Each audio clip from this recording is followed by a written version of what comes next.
জমাতের লগে আছে আজকে জীবন উলামায়ে কেরাম উলামায়ে দেওবন্দ আজকে জীবন সাহাবায়ে কেরামরা যদি সমালোচনা করো, সাহাবায়ে কেরামরা যদি নির্ভরযোগ্য মানি না, আদালতে সাহাবা মানি না, তাইলে হকসাই হাদিসের 21টা কিতাব মানা সম্ভব নেই। না রওয়ায়াত খান দ্বারা হইছে মাত্র খান দ্বারা এই নেন থাকি সেই নবী মনে করছেন সব মিথ্যা। নবী খ্রিস্টানের হয়ে গেছে আমরা ঈসা আলাইহিস সালাম তাই তো গুনাহ করতেন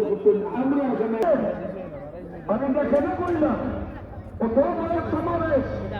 আমরা আমারও এখন মানুষ হালে করি হুজুর কোনো মতো দেখো কাইরা হওয়া যায় ক্ষমতা দিয়ে থাকি দৌড়ে করতে ও মন্তা কি আছে হাই রে হাই আমি দিন কইলা বাবা তুমি তো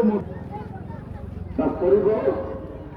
এসে বেটা কই যাবে কইও বাবুর নাম লিখে শরম করে না এদিকে আসলে যাই হোক থ্যাংক ইউ নাতি শরম করে নাতি সালাম দিলা বেটা ও নাতি সালাম দিলা বিরাট বড় একটা ইমানি পরীক্ষা আমাদের সামনে সব সতর্ক থাকা লাগবো তাসমিয়া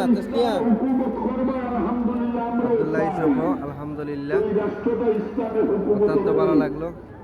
কিন্তু খান লোকে বিভিন্ন ধরনের বইয়েন আছে খান লোকে জিন্দিক আর মুলহিদ ভাঙা দিয়া মস্ত গুমরাহ দিয়া ইসলামের হুকুমত করতায় আর হে আমাদের রাষ্ট্রীয় মানে হয়ে যায় লোকে একজনে হয়েছি এরার লোকে আমরা আজকে কিয়ামত পর্যন্ত পাবো।